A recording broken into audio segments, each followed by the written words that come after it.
La rigueur du principe constructif, où seuls les voiles de béton sont porteurs, permet à l'architecte de monter ses façades librement. Il peut accrocher des structures préfabriquées, faire du mécano.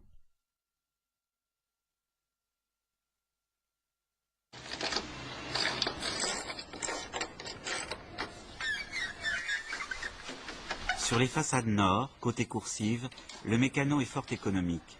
Ce sont des cadres de bois remplis de laine de verre et recouverts de bardages d'aluminium. Des matériaux prévus pour construire des hangars et des usines. Le détournement érigé en principe. Nemosus 1, c'est du logement social en kit industriel.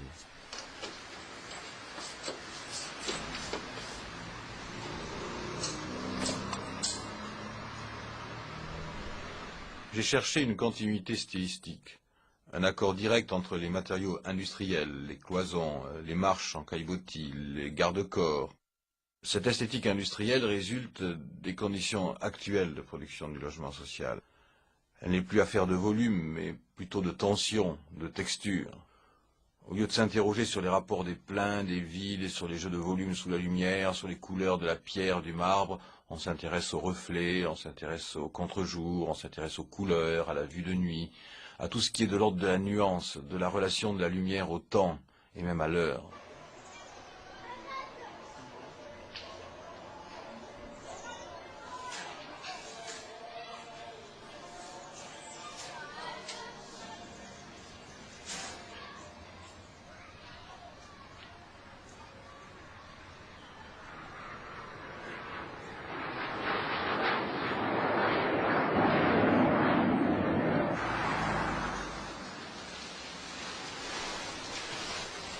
À Nemosus 1, il y avait un pari.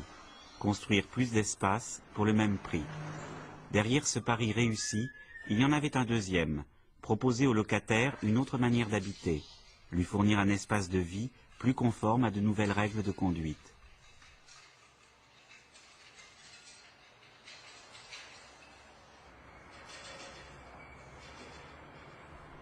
Dans les intérieurs, l'architecte ne s'est pas contenté de son répertoire de fournitures industrielles, comme l'escalier métallique ou le caillebotis en tôle. Les appartements sont livrés avec murs et plafonds en béton brut. Et ce n'est pas un choix économique. Enduire et peindre en blanc n'aurait pas coûté plus cher. C'est un choix culturel, le fruit d'une volonté décorative délibérée.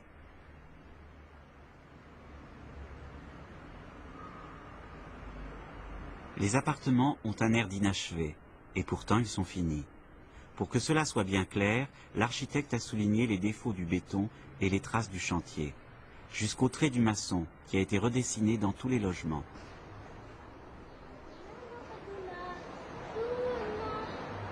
Habiter chez Jean Nouvel, c'est un tout, et interdit d'y toucher.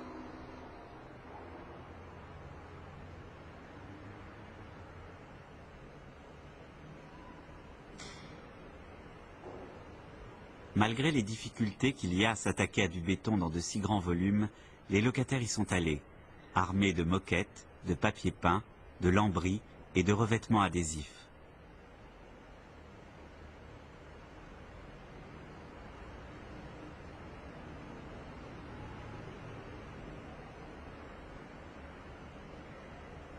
Ils ont monté des cloisons, bouché des couloirs, dissimulé des escaliers. Ils ont accroché des rideaux et choisi leur intervention à la mesure de leur quotidien et de leurs moyens. Et dans ce combat de longue durée, bien sûr, ils ont gagné.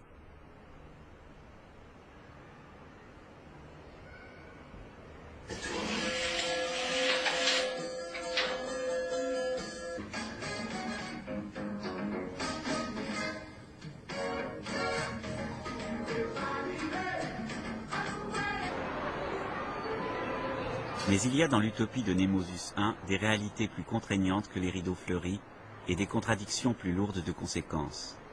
L'architecte a pu construire des logements de 30 à 50% plus grands pour le même prix. Mais les locataires, dont les loyers sont calculés au nombre de mètres carrés, payent 30 à 50% plus cher que dans une HLM traditionnelle. Plus grand, plus cher, plus difficile à louer.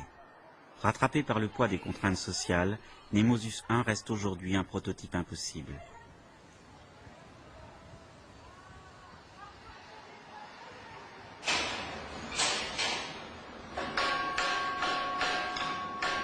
Cela m'est égal de me tromper avec mon époque. Je ne cherche pas à faire une architecture intemporelle. Mon désir le plus grand, c'est qu'en voyant Nemosus, on dise « c'était les années 80 ».